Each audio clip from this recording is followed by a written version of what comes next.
श्री राधा कृष्ण चरण कमलेभ्यो नमः। गीता गंगा च गायत्री सीता सत्या सरस्वती ब्रह्म विद्या ब्रह्मवल्ली त्रिसंध्या मुक्त गेहनी अर्धमात्रा चिदानंदा भवानी भ्रांत नाशिनी वेदत्रयी परानंता तत्वार्थ ज्ञान मंजरी। ओम श्री परमात्मने नमः। श्रीमद् भगवद गीता के पहले अध्याय का महात्म्य। श्री पार्वती जी ने कहा, भगवान आप सब तत्वों के ज्ञाता हैं। आपकी कृपा से मुझे श्री विष्णु संबंधी नाना प्रकार के धर्म सुनने को मिले जो समस्त लोगों का उद्धार करने वाले हैं।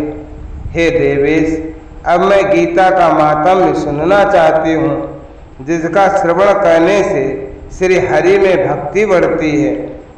श्री महादेव जी बोले, जिनका श्री विग्रह अलसी के फूल की भांति श्याम वर्ण है, पक्षराज गरुड़ ही जिनके वाहन हैं और जो अपनी महिमा से कभी च्युत नहीं होते तथा शेषनाग की सैया पर शयन करते हैं, उन भगवान महाविष्णु के हम उपासना करते हैं। वसुदेव सुतम देवम कंस चाणूर मर्दनम देवकी परमानंदम कृष्णम वंदे जगत गुरु। हे पार्वती, एक समय की बात है, मुर दैत्य के नाशक भगवान विष्णु शेषनाग के रमणीय आसन पर सुखपूर्वक विराजमान थे। उस समय समस्त लोगों को आनंद देने वाली भगवती लक्ष्मी ने बड़ी आदर पूर्वक एक प्रश्न किया। श्री लक्ष्मी जी ने पूछा, भगवान आप संपूर्ण जगत का पालन करते हुए भी अपने ऐश्वर्य के प्रति उदासीन से होकर जो एक क्षीर सागर में नींद ले रहे हैं, इसका क्या कारण? तो श्री भगवान बोले, हे सुमुखे, मैं नींद नहीं लेता हूँ, अपितु तत्व का अनुसरण करने वाली अंतर्दृष्टि के द्वारा अपने ही माहेश्वर तेज का साक्षात्कार कर रहा हूँ। हे देवी, ये वही तेज है जिसका योगी पुरुष कुशाग्र बुद्धि के द्वारा अपने अंतःकरण में दर्शन करते हैं तथा जिसे मीमांसक विद्वान वेदों का सार तत्व निश्चित करते हैं। वो माहेश्वर तेज एक अजर प्रकाश स्वरूप आत्मरूप रोग शोक से रहित अखंड आनंद का पुंज निष्स्पंद निरीह तथा द्वैत रहित है। इस जगत का जीवन उसी के अधीन है और मैं उसी का अनुभव करता हूँ। हे देवेश्वर, यही कारण है कि मैं तुम्हें नींद लेता सा प्रतीत हो रहा हूँ, नींद लेता नहीं। श्री लक्ष्मी जी ने कहा, हे ऋषिकेश, आप ही योगी पुरुषों के ध्येय हैं।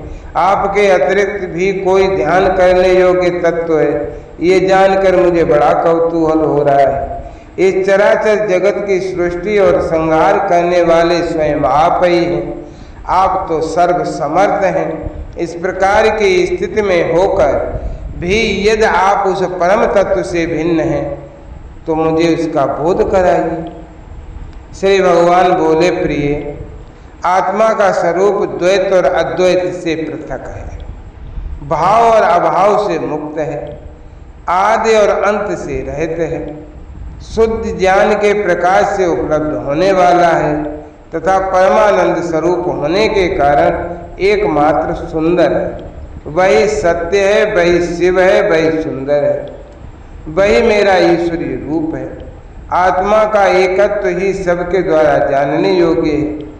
श्री गीता शास्त्र में इसी का प्रतिपादन हुआ है। अमित तेजस्वी भगवान विष्णु के ये वचन सुनकर लक्ष्मी देवी ने शंका उपस्थित करते हुए कहा, भगवान, यदि आपका स्वरूप स्वयं परमानंदमय है और मनवाणी की पहुँच के बाहर है तो गीता कैसे उसका बोध कराती है? मेरे इस संदेह का आप निवारण कर दीजिए। तब श्री भगवान बोले, सुंदरी सुनो, मैं गीता में अपनी स्थिति का वर्णन करता हूँ। क्रमशः 5 अध्यायों को तुम 5 मुख जानो। 10 अध्यायों को 10 भुजाएं समझो तथा एक अध्याय को उदर और 2 अध्यायों को दोनों चरण कमल जानो। इस प्रकार यह 18 अध्याय की वांगमय ईश्वरीय मूर्ति ही समझनी चाहिए। यह ज्ञान मात्र से ही महान पातकों का नाश करने वाली है। जो उत्तम बुद्धि वाला पुरुष गीता के 1 या आधे अध्याय का अथवा 1 या आधे या चौथाई श्लोक का भी प्रतिदिन अभ्यास करता है, वह सुशर्मा के समान मुक्त हो जाता है। श्री लक्ष्मी जी ने पूछा, हे देव, ये सुशर्मा कौन था, किस जाति का था और किस कारण से उसकी मुक्ति हुई? मैं तो ये कथा सुनना चाहती हूँ। तब श्री भगवान बोले, प्रिय, सुशर्मा बड़ी खोटी बुद्धि का एक मनुष्य था। पापियों का तो वो शिरोमणि ही था। उसका जन्म वैदिक ज्ञान से शून्य एवं क्रूरतापूर्ण कर्म करने वाले ब्राह्मणों के कुल में हुआ था। वो न तो ध्यान करता था, न जप करता था, न होम करता था, न अतिथियों का सत्कार ही करता था। वो लंपट होने के कारण सदा विषयों के सेवन में ही आसक्त रहता था। हल जोतता था और पत्ते बेचकर जीविका चलाता था। उसे मदिरा पीने का व्यसन था तथा वो मांस भी खाया करता था। इस प्रकार उसने अपने जीवन का दीर्घ काल व्यतीत कर दिया और एक दिन मूढ़ बुद्धि सुशर्मा पत्ते लाने के लिए किसी ऋषि की वाटिका में घूम रहा था। इसी बीच में काल रूपधारी काले सांप ने उसे डस लिया और सुशर्मा की मृत्यु हो गई। तदनंतर वो अनेक नरकों में जाकर वहाँ की यातनाएं भोग कर मर्त्य लोक में लौट आया और वहाँ फिर बोझा ढोने वाला एक बैल बना। उस समय किसी पंगु ने यानी लंगड़े ने अपने जीवन को आराम से व्यतीत करने के लिए उसे खरीद लिया। बैल ने अपनी पीठ पर उस लंगड़े का भार ढोते हुए बड़े कष्ट से 7-8 वर्ष बिताए। एक दिन पंगु ने किसी ऊंचे स्थान पर बहुत देर तक बड़ी तेजी के साथ उस बैल को घुमाया। इससे वह थककर बड़े वेग से पृथ्वी पर गिरा और मूर्छित हो गया। उस समय वहाँ कौतूहलवश आकृष्ट हो बहुत से लोग एकत्रित हो गए। उस जन समुदाय में से किसी पुण्यात्मा व्यक्ति ने उस बैल का कल्याण करने के लिए उसे अपना पुण्य दान किया। तत्पश्चात कुछ दूसरे लोगों ने भी अपने अपने पुण्यों को याद करके उन्हें उसके लिए दान कर दिया। उस भीड़ में एक वैश्या भी खड़ी थी। उसे अपने पुण्य का तो पता नहीं था, तो भी उसने लोगों की देखा देखी उस बैल के लिए कुछ त्याग किया।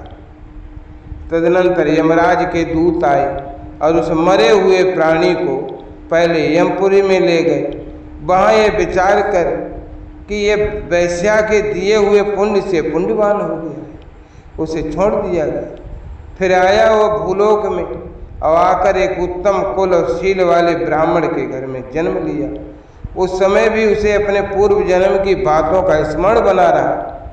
बहुत दिनों के बाद अपने अज्ञान को दूर करने वाले कल्याण तत्व का जिज्ञासु होकर वह उस वैश्या के पास पहुंच गया और उसके दान की बात बतलाते हुए उसने पूछा, तुमने कौन सा पुण्य दान किया था? वैश्या ने उत्तर दिया, वह पिंजरे में बैठा हुआ तोता प्रतिदिन कुछ पढ़ता है, उससे मेरा अंतःकरण पवित्र हो गया है और उसी का पुण्य मैंने तुम्हारे लिए दान कर दिया था। इसके बाद उन दोनों ने तोते से पूछा। तब उस तोते ने अपने पूर्व जन्म का स्मरण करके एक प्राचीन इतिहास कहना आरंभ किया। तोता बोला कि पूर्व जन्म में मैं विद्वान होकर विद्वता के अभिमान से मोहित रहता था। मेरा राग द्वेष इतना बढ़ गया था कि मैं गुणवान विद्वानों के प्रति भी ईर्षा भाव रखने लगा। फिर समयानुसार मेरी मृत्यु हो गई और मैं अनेकों घृत लोकों में भटकता फिरा। उसके बाद इस लोक में आया। सदगुरु की अत्यंत निंदा करने के कारण तोते के कुल में मेरा जन्म हुआ। पापी होने के कारण छोटी अवस्था में ही मेरे माता पिता से वियोग हो गया। एक दिन मैं ग्रीष्म ऋतु में तपे हुए मार्ग पर पड़ा था। वहाँ से कुछ श्रेष्ठ मुनि मुझे उठा लाए और महात्माओं के आश्रय में लाकर आश्रम के भीतर एक पिंजरे में बंद करके रख दिया। वहीं मुझे पढ़ाया गया। ऋषियों के बालक बड़े आदर के साथ श्रीमद् भगवद गीता के प्रथम अध्याय की आवृत्ति किया करते थे, उसे याद किया करते थे। उन्हीं से सुन सुन कर मैं भी बारंबार पाठ करने लगा। इसी बीच में एक चोरी करने वाले बैलिये ने मुझे वहाँ से भी चुरा लिया। तत्पश्चात इस देवी ने मुझे खरीद लिया। यही मेरा वृत्तांत है जिसे मैंने आप लोगों को बता दिया। पूर्व काल में मैंने इस प्रथम अध्याय का अभ्यास किया था, जिससे मैंने अपने आप को पापों से दूर कर लिया। फिर उसी से इस वैश्या का भी अंतःकरण शुद्ध हुआ है और उसी के पुण्य से ये द्विजश्रेष्ठ सुशर्मा भी पाप मुक्त हुए। इस प्रकार परस्पर वार्तालाप और श्रीमद् भगवद गीता के प्रथम अध्याय के मातम्य की प्रशंसा करके वे तीनों निरंतर अपने अपने घर पर गीता का अभ्यास करने लगे। फिर ज्ञान प्राप्त करके वे मुक्त हो गए। इसलिए भाई, जो गीता के प्रथम अध्याय को पढ़ता है अथवा सुनता है अथवा अभ्यास करता है, उसे इस भवसागर को पार करने में कोई कठिनाई नहीं होती है। बोलिए श्री सद्गुरुदेव भगवान की जय।